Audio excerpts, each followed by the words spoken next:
Olá, seja bem-vindo a ler Espiritismo Juntos. Eu me chamo Dani Caro e nós estamos na leitura do livro Nosso Lar.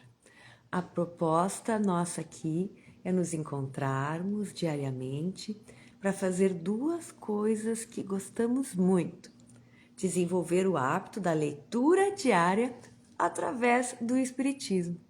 E a obra escolhida então foi o livro Nosso Lar, psicografado por Francisco Cândido Xavier, pelo espírito André Luiz.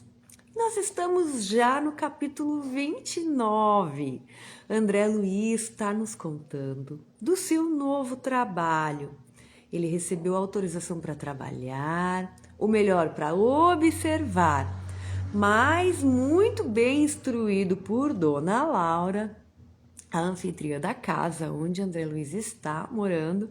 André Luiz não ficou só na observação. Chegou lá no Ministério da Regeneração, se apresentou e assim que surgiu a oportunidade já se ofereceu para trabalhar, já vai ficar de plantão, mas vamos continuar na nossa leitura. Se está chegando agora, volta nos episódios anteriores, pega teu livro, seja ele físico, seja ele virtual, e te inteira do assunto. Vamos lá então, capítulo 29, que se chama A Visão de Francisco. Quando Narcisa consolava o doente aflito, fui informado de que me chamavam no aparelho de comunicações urbanas. Era a senhora Laura que me pedia notícias. De fato, esquecera-me de avisá-la sobre as deliberações do serviço noturno. Pedi desculpas à minha benfeitora e forneci rápido relatório verbal da nova situação. Por meio do fio, a genitora Delísias parecia exultar, compartilhando meu justo contentamento. Então, André Luiz se apresentou no primeiro dia ali do trabalho, né? Tinha uma demanda muito grande, né? Pelo que a gente viu no capítulo anterior, então ele já vai ficar, se ofereceu para já fazer plantão, mas esqueceu, tão envolvido que estava, de avisar a Dona Laura. E Dona Laura, preocupada, ligou, né? Chamou ali pelo aparelho de comunicação e estava falando com André Luiz. Ao termo da nossa ligeira conversa, disse bondosa: muito bem, meu filho, apaixone-se pelo seu trabalho. Embriague-se de serviço útil. Somente assim atenderemos a essa edificação eterna. Lembre, porém, que esta casa também lhe pertence. Então, Dona Laura disse: muito bem, né? Isso mesmo, trabalha, mas não esquece que tu também tem uma casa, né? Não vai te entregar o exagero do trabalho. Aquelas palavras encheram-me de nobres estímulos. Regressando ao contato direto com os enfermos, notei Narcisa a lutar heroicamente por acalmar um rapaz que revelava singulares distúrbios. Procurei ajudá-la.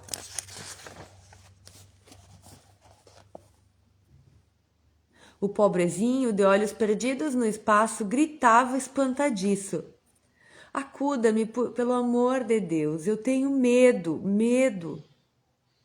E, olhar esgazeado dos que experimentam profundas sensações de pavor, acentuava: Irmã Narcisa, lá vem ele, um monstro. Sinto os vermes novamente. Ele, livre-me dele. Irmã, não quero. Calma, Francisco, pedi à companheira dos infortunados. Você vai libertar-se, ganhar muita serenidade e alegria, mas depende do seu esforço. Faça de conta que a sua mente é uma esponja embebida em vinagre. É necessário expelir a substância azeda. Ajudá-lo-ei a fazê-lo, mas o trabalho mais intenso cabe a você mesmo. Então, André Luiz voltou, né? Ele estava atendendo a dona Laura pelo aparelho de comunicação, né? Desligou ali a ligação que ele havia recebido, voltou para o trabalho e se deparou com Narcisa. Narcisa, aquela enfermeira, né, que nós conhecemos ali no capítulo anterior, atendendo um paciente que estava visivelmente perturbado, né? Então, dona Narcisa está tentando acalmar, mas dizendo para esse paciente, o Francisco, que ela ia ajudá-lo, né? Que ele era como uma esponja que estava cheia de vinagre, que ele tinha que, né, expelir aquela substância azeda e que ela ia ajudá-lo, mas que dependia mais dele. O doente mostrava boa vontade, acalmava-se enquanto ouvia os conceitos carinhosos, mas volvia a mesma palidez de antes, prorrompendo em novas exclamações. Mas, irmã, repare bem, ele não me deixa, já voltou a atormentar-me, veja, veja. Estou vendo, Francisco, respondia ela, cordata, mas é indispensável que você me ajude a expulsá-lo. Esse fantasma diabólico, acrescentava a chorar como criança, provocando compaixão. Confie em Jesus e esqueça o monstro, dizia a irmã dos infelizes piedosamente. Vamos ao passe. O fantasma fugirá de nós. E aplicando-lhe fluidos salutares e reconfortadores, que Francisco agradeceu, manifestando imensa alegria no olhar. Agora, disse ele, fim da operação magnética, estou mais tranquilo. Narcisa ajeitou-lhe os travesseiros, mandou que uma serva lhe trouxesse água magnetizada. Aquela exemplificação da enfermeira edificava-me. O bem, como o mal, em toda parte, estabelece misterioso contágio. Observando-me o sincero desejo de aprender, Narcisa aproximou-se mais, mostrando-se disposta a iniciar-me nos sublimes segredos do serviço. A quem se refere o doente? Indaguei impressionado. Está porventura assediado por alguma sombra invisível ao meu olhar? Então, André Luiz está contando que ele ficou observando toda aquela forma, como Narcisa conduziu, né, a situação. Vamos relembrar que André Luiz fora médico na última encarnação e na medicina dos homens tudo é conduzido de forma diferente, nós bem sabemos, né? Aqui o primeiro remédio é sempre o amor. Então a Narcisa conduziu de forma muito sábia a situação, né? E André Luiz disse que ficou como que contaminado, né? Por aquele amor. Mas estava muito curioso para saber o que estava acontecendo, porque André Luiz não via nada de anormal. E foi isso que ele perguntou para Narcisa. Acaso tem algo que eu não possa ver, alguma sombra, alguma entidade que o perturba? E aí Narcisa vai explicar para ele. A velha servidora das câmaras de retificação sorriu carinhosamente e falou: trata-se do seu próprio cadáver. Que me diz? Tornei espantado. O pobrezinho era excessivamente apegado ao corpo físico e veio para a esfera espiritual após um desastre, oriundo de pura imprudência. Esteve durante muitos dias ao lado dos despojos, em pleno sepulcro, sem se conformar com situação diversa. Queria firmemente levantar o corpo hirto, tal o império da ilusão em que vivera. E nesse triste esforço gastou muito tempo. Amedrontava-se com a ideia de enfrentar o desconhecido e não conseguia acumular nem mesmo alguns átomos de desapego às sensações físicas. Não valeram socorros das esferas mais altas, porque fechava a zona mental a todo pensamento relativo à vida eterna. Por fim, os vermes fizeram-se-lhe experimentar tamanhos padecimentos que o pobre se afastou do túmulo, tomado de horror. Começou então a peregrinar nas zonas inferiores do umbral. No entanto, os que lhe foram pais na terra possuem aqui grandes créditos espirituais e rogaram sua internação na colônia. Vamos parar um pouquinho.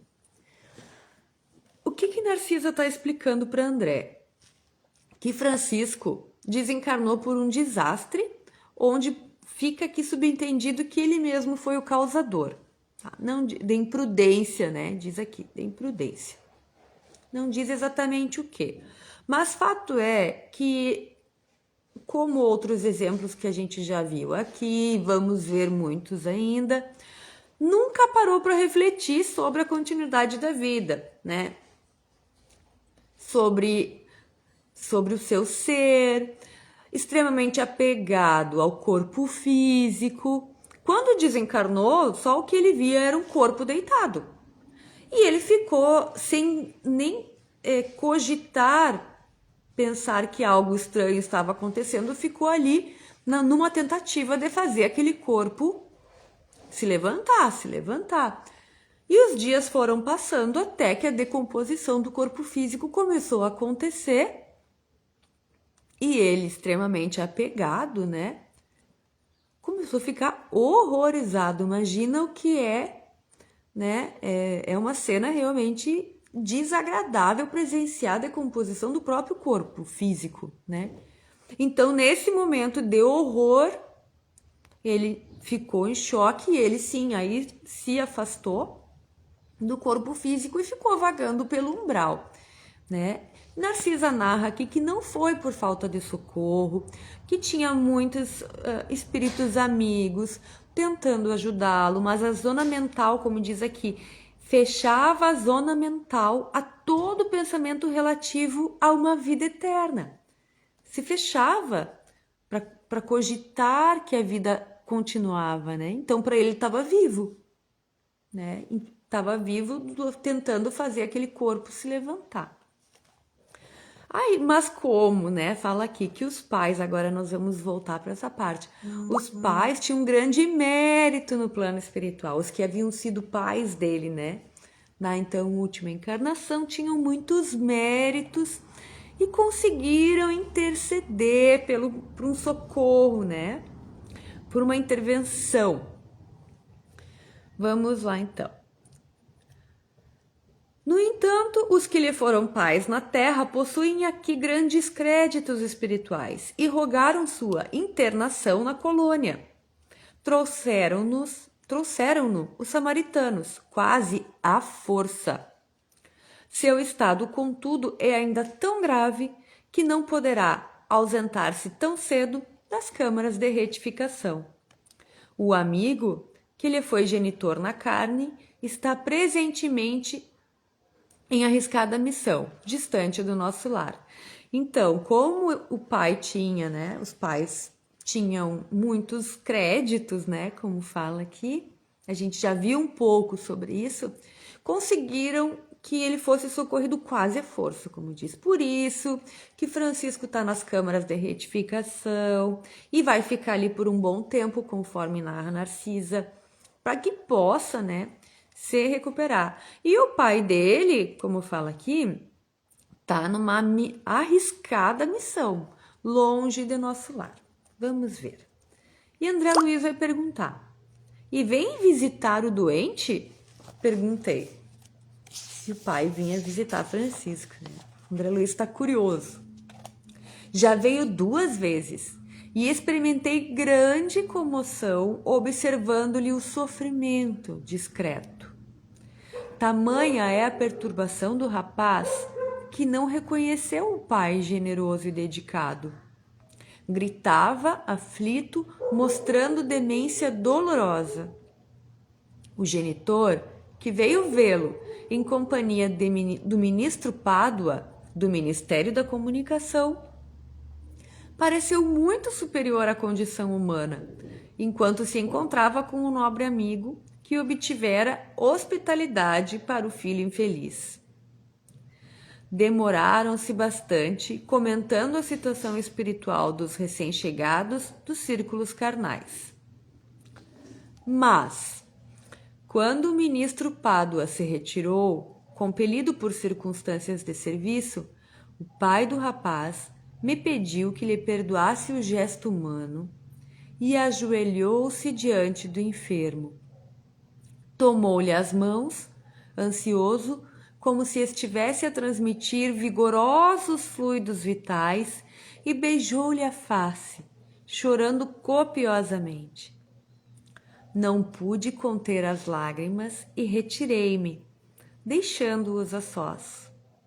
Não sei o que se passou em seguida entre ambos, mas notei que Francisco, desde esse dia, melhorou bastante. A demência total reduziu-se a crises, que são agora cada vez mais espaçadas.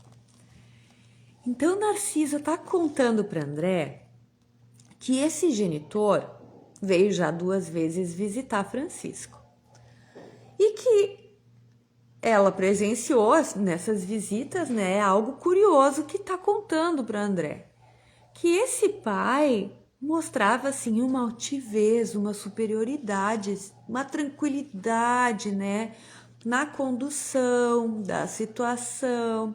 Ele e o ministro Pádua conversavam sobre todos os trabalhos de socorro, de auxílio, com muita tranquilidade, mas que quando o ministro saía para atender as suas demandas e esse pai ficava sozinho com Francisco, mudava. Ele mesmo pedia desculpas para Narcisa, pedia, né, me perdoe os meus gestos humanos, mas chorava, se ajoelhava, que ela se comovia tanto com aquele momento particular que saía.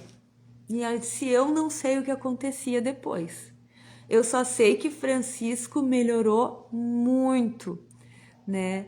Então voltamos aqui que o primeiro tratamento nos planos maiores é o amor, né? É isso que ela vem contando aqui. Que ela não sabe nem explicar o que acontece, mas que é fato no caso do Francisco, né? Então, André Luiz vai continuar. Como tudo isso me comove, exclamei sob forte impressão. Entretanto, como pode a imagem do cadáver persegui-lo? André Luiz quer saber mais do assunto.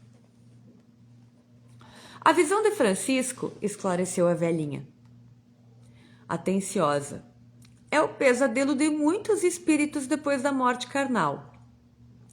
Apegam-se demasiadamente ao corpo, não enxergam outra coisa, nem vivem senão dele e para ele, votando-lhe verdadeiro culto. E vindo o sopro renovador, quer dizer, vindo o desencarnar, não o abandonam, repelem quaisquer ideias de espiritualidade e lutam desesperadamente para conservá-lo. Surgem, no entanto, os vermes vorazes e os expulsam. A essa altura, horrorizam-se do corpo e adotam nova atitude extremista. A visão do cadáver, porém, como forte criação mental deles mesmos, atormenta-os no imo da alma. Sobrevêm perturbações e crises, mais ou menos longas, e muitos sofrem até a eliminação integral do seu fantasma. Então, Narcisa vai continuar explicando que não só Francisco, muitos de nós, né, que ficamos ali apegados ao corpo físico, sofremos desse mesmo mal após desencarnar. Porque o que acontece? Se não paramos para refletir que a vida continua, como isso acontece, né? De uma forma mais realista. Ao desencarnar, segundo os relatos que temos, continua tudo muito parecido. Então, realmente, para esses espíritos, o corpo está ali. Muita realidade. Não é que não queira exatamente, mas é que é a situação com que o espírito se depara. Ele sente que tem algo diferente, né? Muitos relatam que conversam com os familiares não respondem. Por que ninguém me responde? Né? Meu corpo tá, eu tô vivo, eu tô aqui. Por que meu corpo não se mexe, né? Enfim, é tão realista que ele fica ali tentando resolver a situação. Não está agindo exatamente por mal. Está tentando resolver a situação que ele acha que tem, que é fazer o seu corpo se mexer, né? Responder, voltar à atividade. Até que começam a surgir os vermes. E tal qual um filme de terror que a gente assiste, que fica com aquela cena, ou um noticiário, uma história que nos contaram, que a gente fica com aquela cena mental impregnada, assim ficam esses espíritos, com a cena da decomposição do próprio corpo registrada e revivendo aquele horror. Até, né, que resolvem, através dos sentimentos, dos pedidos, receber o auxílio e passar por esse processo de depuramento mental. Notando minha comoção, Narcisa acrescentou: graças ao Pai, venho aproveitando bastante nestes últimos anos de serviço. Narcisa disse que vem aproveitando bastante. Ah, como é profundo o sono espiritual da maioria de nossos irmãos na carne. Isto, porém, deve preocupar-nos, mas não ferir-nos.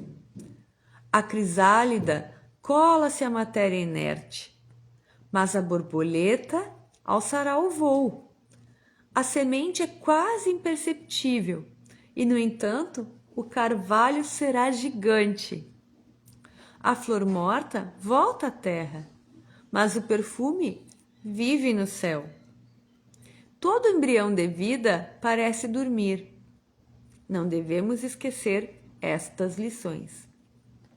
Então, Narcisa, para encerrar o assunto aqui para eles, diz que esse assunto exige de nós sim uma atenção, né, a título de conhecimento, para que a gente saiba como ajudar, como servir. Para isso nós precisamos conhecer, né, saber do assunto, de como ajudar, como auxiliar, mas que isso não deve nos impressionar mais que o necessário, porque devemos confiar em Deus, né? Assim como a borboleta passa por toda aquela transformação inimaginável num primeiro momento aos nossos olhos, né? Uma semente minúscula que se torna numa árvore imensa e nós nunca iríamos imaginar, né? Vendo só primeiramente a semente. Muitos outros exemplos que estão à nossa frente, né? Que estão à nossa disposição para mostrar que nós devemos confiar, que é só um estado, um momento passageiro.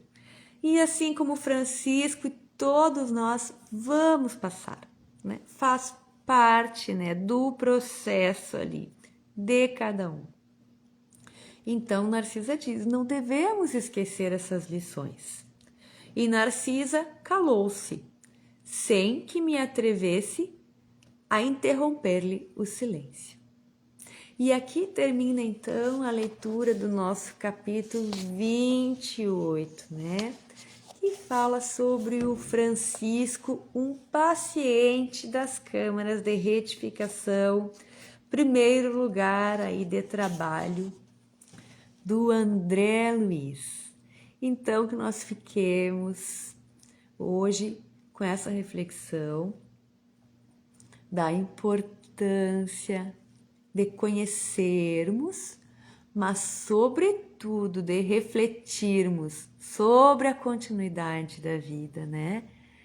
E da importância dos nossos atos e pensamentos hoje e agora, né? Porque é isso que vai formar a nossa casa, a nossa cama mental para o que há de vir. Gratidão a todos, gratidão à espiritualidade que nos acompanha, que permaneçam conosco, que assim seja.